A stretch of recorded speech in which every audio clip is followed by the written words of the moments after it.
नमस्कार दोस्तों, मैं अमित कुमार आप सभी का स्वागत करता हूं आपके अपने YouTube चैनल द नॉलेज 24/7 के एक नए एपिसोड में। क्या 20 साल का होम लोन 20 साल में क्लोज हो जाएगा? तो आज इसी विषय पे बात करेंगे। तो चलिए इस वीडियो की शुरुआत करते हैं।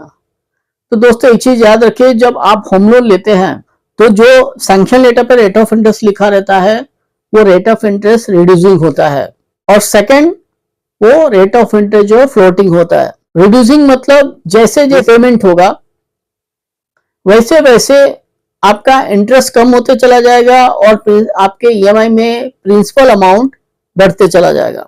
एग्जाम्पल के तौर पे अगर आपने 1 लाख का लोन ले रखा है और उसमें आप 5,000 रुपया ईएमआई भरते हैं, तो 5,000 में अगर आप 4,000 इंटरेस्ट भर रहे हैं और 1,000 प्रिंसिपल भर रहे हैं, तो अगला जो आपका इंटरेस्ट चार्ज होगा वो 1 लाख की जगह 99,000 रुपये होगा। तो इसी कैलकुलेशन को रिड्यूसिंग बैलेंस कहते हैं। सेकंड, आपका जो होम लोन का इंटरेस्ट रेट होता है फ्लोटिंग होता है।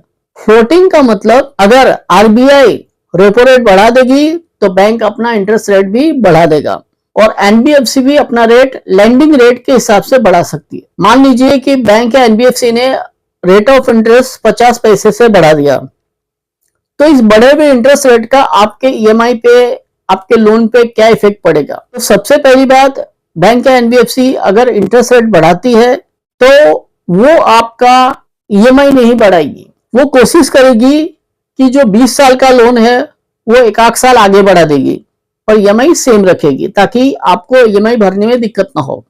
यानी जो आपने 20 साल के लिए लेकर रखा है लोन वो 22 साल का हो जाएगा।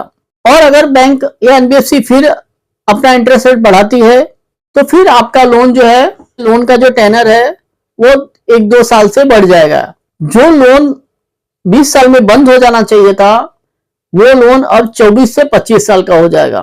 और यही चीज है, जब आपको पता चलता है तब आपको काफी धक्का लगता है।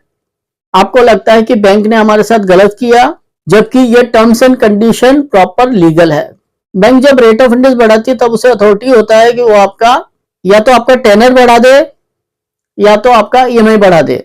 लेकिन बैंक क्या कोशिश करती है कि आपका ईएमआई ना बढ़ के वो टेन्योर बढ़ा देती है। बैंक क्या करती है, 20 साल का टर्म जो है वो 20 साल का टर्म न रख के 22 साल का कर देती है, ताकि आपका ईएमआई सेम रहे। क्योंकि अगर 20 साल का टर्म रखेगी तो उसे मजबूरी में आपका ईएमआई बढ़ाना पड़ेगा।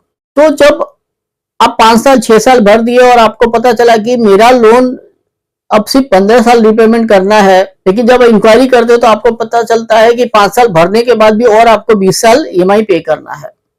तो ऐसे में आपका इंटरेस्ट कंपोनेंट जो आप रिपेमेंट कर रहे हैं और जो टोटल लोन पे इंटरेस्ट जाता है वो काफी ज्यादा बढ़ जाता है।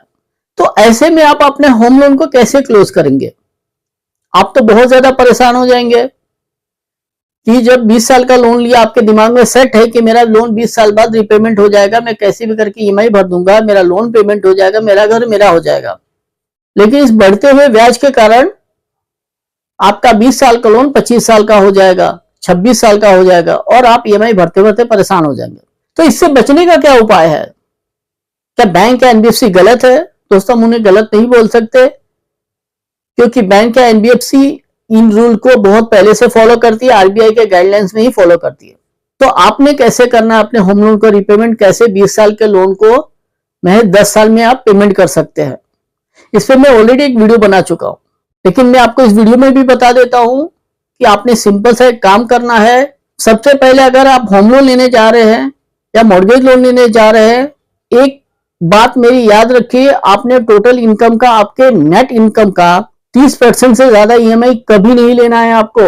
एग्जाम्पल के तौर पे बताऊं, अगर मान लीजिए आप 1 लाख रुपए कमाते हैं और आपने महज 30,000 का ईएमआई ले रखा है, तो आपके पास पैसे बच रहे हैं, आप साइड बाय साइड 20-20 हजार रुपया सेविंग कर रहे हैं। तो साल में आप अपने लोन अकाउंट में 2,40,000 रुपया पेड कर देंगे। आपका जो लोन है 2,40,000 से कम हो जाएगा। और आप ऐसे ही करते रहेंगे तो आपका लोन जो 20 साल का है, बैंक भले उसे 25 साल का कर दे, लेकिन आप 10 साल के अंदर ही अपना पूरा लोन रिपेमेंट कर देंगे। क्योंकि हर साल अगर 2,40,000 से आपका लोन कम होता है तो महज 5 साल में आप 12 लाख रुपया अपने प्रिंसिपल अमाउंट में पे कर देंगे। एग्जाम्पल के तौर पे अगर आपने 20 लाख का लोन ले रखा है तो आप 12 लाख रुपया पेमेंट कर देंगे, तो आप महज आपका 8 लाख ही आउटस्टैंडिंग बचेगा। अब 8 लाख बचा तो बैंक क्या करेगी, भले उसने 50 पैसा बढ़ा दिया तो वो रेट ऑफ इंटरेस्ट 8 लाख पे ही चार्ज करेगी। तो आपको क्या करना है, जब भी आप रिपेमेंट करें तो जो आपका टर्म है, लोन टर्म है, वो लोन टर्म कम करे, ना कि ईएमआई। इससे होगा क्या, तो आपका इंटरेस्ट जो है वो बहुत कम होगा ईएमआई के अंदर और मुद्दल जो बहुत ज्यादा होगा। इस कैलकुलेशन से आपका लोन जो है बहुत ही फटाफट रिपे हो जाएगा। फिर बैंक या एनबीएफसी कितना भी रेट ऑफ इंटरेस्ट बढ़े उससे आपके रिपेमेंट पे कोई फर्क नहीं पड़ेगा। और अगर आप अपने इनकम का 60% 70% ईएमआई लेते हैं तो आप बहुत ज्यादा परेशान हो जाएंगे, इवन आप डिफॉल्ट भी हो सकते हैं।